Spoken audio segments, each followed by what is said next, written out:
Guys welcome to my new blogs.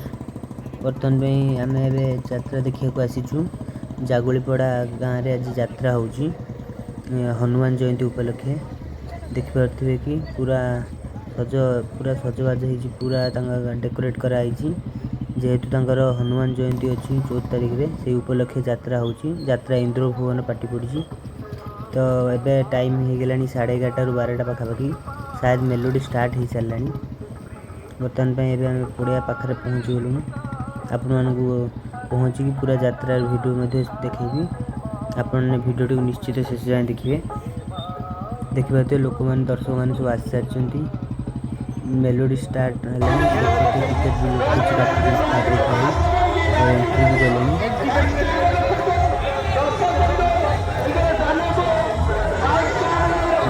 पूरा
बहुत अच्छा थे थे दरकार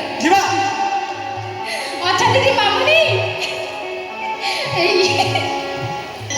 मामुनी माने के खराब भाबिबेनी जीवा 1 2 3 कौन कहछ भाई जातरा जातरा खबर जीवा आखिरी मोरा हाय ओठर निसा ओठरे खाली चिनी हुसीसा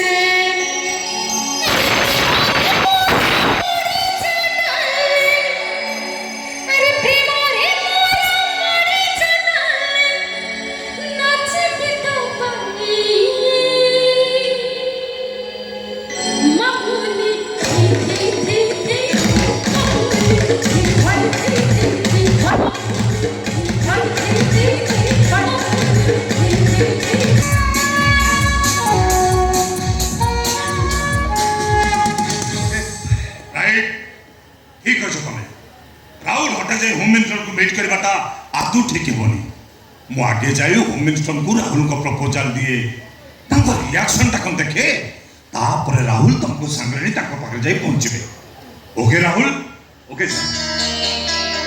bye see you again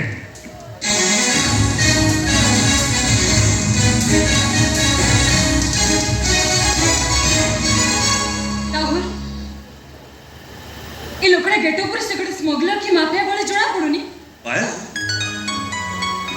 low university रे मुसना गोल्ड मेडल पाइछि किंतु प्रकृतर तमरो पाइबार था अच्छा तमे तो मଣିଷର ବେଶ ଭୂଷା ପୋଷାକ ଦେଖି ତା କାମଟା ଖୁବ ଅନୁମାନ କରି ପାରଛ ତମ ମୁଣ୍ଡ ଖରାପ ଜାଣିଛ ସେ କି ସେ ହଉଛନ୍ ଜଗଦୀଶ କମ୍ପ୍ରେପ ଗ୍ରୁପର chairman I mean Jagdish Shankar Samantara ओ हो से जीव कोन बोलबे सेथिरो ह ताबल से लोकड़ा कोन कहि गेला तमे ता कथा मते ट्रेन नै ठे कुडे छड दे एबे बे चले जीवा को बाहर चलो नै काहू तमे बिना कहि भी तम अरे गोली केते बळे से सब प्रपोजल दउथले छाड़ से कथा अच्छा तुम ताके कहि दो ट्रेन रो आकाशटा तुम एठी काहे कि नै आस या भीतर कोन अछि के चोरो नै छिबे किछि नै छै एले मु देखछि राहुल तमर आउटलुक टिके कम अछि अरे बाबा तुम तो देखुच छोटे स्टेशन में गाड़ी रखीदेला आ सब जगह यात्री प्लाटफॉर्म चेयर माड़ी बसुंदी बसवा भी गोटे स्ट्रीट नहीं मु भाबिले अटैच टकी से चेयर हे जिवो आ मु सचरे बसटे रेस्ट नहीं परिबी बट ना दैट इज इम्पॉसिबल राहुल मु गोटे कथा कहूची चलो आमे गोटे काम करबा एडी किस्टन रेस्ट नबा ओके लेट्स सी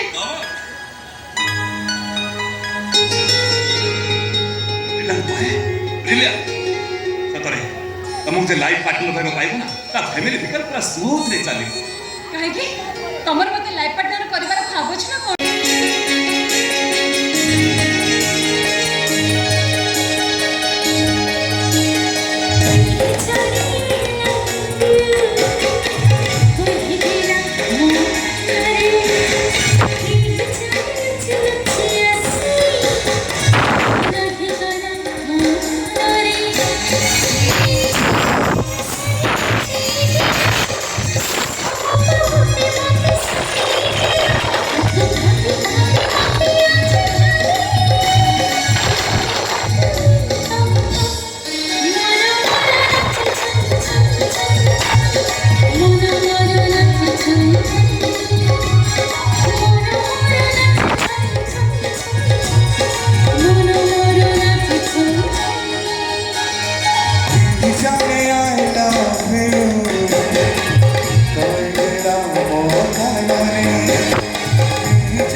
ପ୍ରେସିଡେଣ୍ଟ ସିନା ଜାଣିଛି ଜଗଦୀଶ ଶଙ୍କର ସାମନ୍ତରାୟର ବ୍ରାଉନ ସୁଗାର ବେପାର ହେଉଛି ମେନ୍ ବିଜନେସ୍ ହେଲେ ନେତା ସରକାର ଜନତା ସମସ୍ତଙ୍କ ଆଖି ଆଗରେ ସେ ଜଣେ ହାଇ ପ୍ରୋଫାଇଲ୍ ବିଜନେସମ୍ୟାନ୍ ଡାଇରେକ୍ଟ ତା ପାଖରୁ ବ୍ରାଉନ ସୁଗାର ନେବାରେ ତାକୁ ଅରେଷ୍ଟ କରିବା ଅସମ୍ଭବ।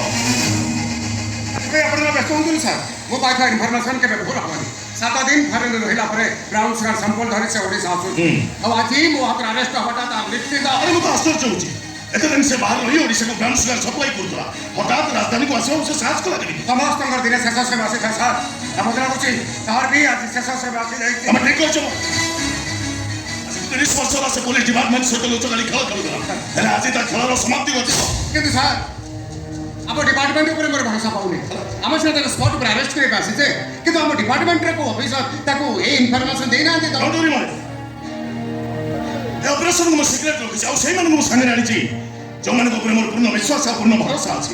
ଏଇ ଯେମିତିକି ତମେ ଆମର ଫ୍ରେଶ୍ ଷ୍ଟାଫ୍ ଇନ୍ସପେକ୍ଟର ସୁବେନ୍ଦୁ। ଆପଣ ଠିକ୍ କହିଛନ୍ତି ସାର୍ ସୁବେନ୍ଦୁ ଭଳି ପିଲାକୁ ବିଶ୍ୱାସ କରାଯାଇପାରେ because is young and honest person. ତା କାର୍ଯ୍ୟକଳାପ ଉପରେ ମୁଁ ଏକଦମ ସାଟିସ୍ଫାଏଡ୍। ସାଇଟ୍ ଏକ୍ଜିଷ୍ଟରେ ସୁବେନ୍ଦୁ ଛିଡ଼ା ହେଇଛି ମେନ୍ ଏକ୍ଜିଷ୍ଟରେ ତମେ ରହିବ ଆଉ ବ୍ୟାକ୍ ସାଇଟ୍ ଏକ୍ଜିଷ୍ଟରେ ମୁଁ ନିଜେ ରହିବି ଆଉ ତାପରେ ମୁଁ ଦେଖିବି ସେ ଜଗଦୀଶ ଶଙ୍କର ସାମନ୍ତରାୟ କେମିତି ମୋତେ ଚକମା ଦେଇ ଚାଲିଛି। ସାର୍ ଟ୍ରେନ୍ ଆସିବା ସମୟ ହେଇଗଲାଣି ମୋ ମତରେ ଆମେ ସମସ୍ତେ ନିଜ ନିଜ ଜାଗାକୁ ଚାଲିବା ଉଚିତ। Okay but B careful.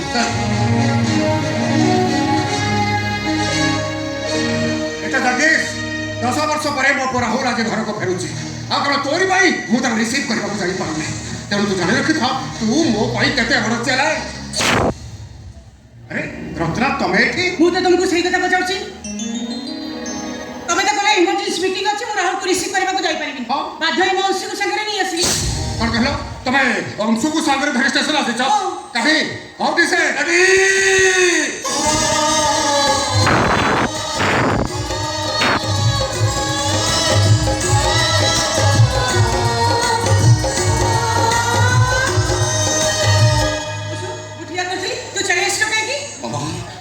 ଅନେକ ବର୍ଷ ପରେ ଡାକି ଅଛି ମୋ ନାଁ ଥରେ ଡାକିଛନ୍ତି ନୱାଜ କେମିତି ରହିପାରିବି କହିଲ? ମୁଁ ଆଜି ବହୁତ ଖୁସି ମାମା ମୁଁ ଆଜି ବହୁତ ଖୁସି। ରତ୍ନା ତାକୁ ପଚାର ରାହୁଲକୁ ରିସିଭ୍ କରିବା ପାଇଁ ସେ କାହିଁକି ଆସିଛି? ନାଇଁ ନାଇଁ ନାଇଁ ରାହୁଲକୁ ଦେଖିବାକୁ ଭାରି ଇଚ୍ଛା ହେଲା ତ ସେଇପାଇଁ ଚାଲି ଆସିଲି। 10 ବର୍ଷ ପରେ ରାହୁଲ ଆଜି ଘରକୁ ଫେରୁଛି ତୁ କ'ଣ ଭାବୁଛୁ ଟ୍ରେନ୍ ଓହ୍ଲେଇ ସେ ପ୍ରଥମେ ତୋ ମୁହଁ ଦେଖିବ? କାହିଁ ତା ପରିବାରର ଅନ୍ୟ ସମସ୍ତେ କ'ଣ ମରିଗଲେଣି? ତମେ ଏମିତି କ'ଣ କହୁଛ?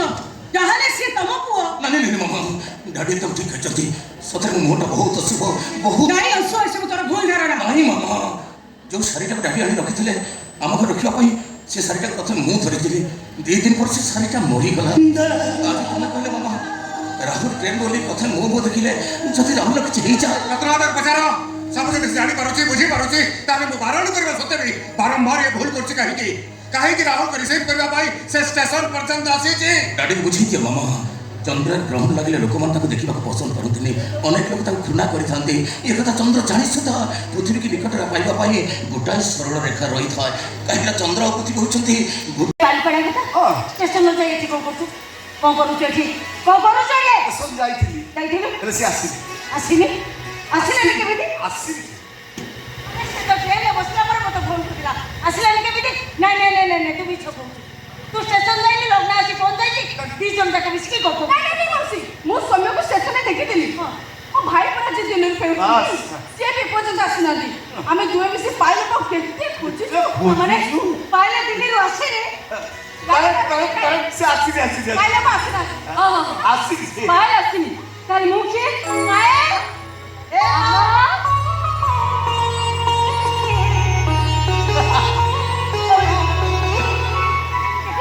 ଏତେ ବଡ଼ ପିଲାଟେ ହେଲାଣି ଭଲ ଘର କଥା ଟିକେ ବୁଝନ୍ତା। ମାମା ଏଇ ଗୋଟେ କଥା ଏଇ ଛୋଟିଆ କଥା ପାଇଁ ତମେ କାହିଁକି ଏତେ ଟେନସନ୍ ନେଉଛ କହିଲ? ମୋ ଭାଇ ସବୁ ଘର କଥା ବୁଝିବ ହେଲେ ତମେ ମୋ କଥା ମାନି ମୋ ଭାଇର ଜଲ୍ଦି ବାହାଘର କରିଦିଅ ଦେଖିବା କେମିତି ବୁଝିବନି। ପାୟଲ ତୁ ଘରେ ପାଦ ତ ମୋ ସହିତ ଲଗେଇବା କ'ଣ ସେ ଲଗେଇଲା? ନାଇଁ ନାଇଁ ନାଇଁ କ'ଣ ସେ ଲଗେଇଲା? କହୁଛୁ ଠିକ କହୁଛି ସେ ତ ଓକିଲାଟେ ବାସ କରିସାରିଲାଣି ଓକିଲାଟି କରିବ ଏବେ କାଳେ ବାହା ହବାର ନାହିଁ କିନ୍ତୁ ତା ପୂର୍ବରୁ ତୋ ବାହାଘର କରିଦେବ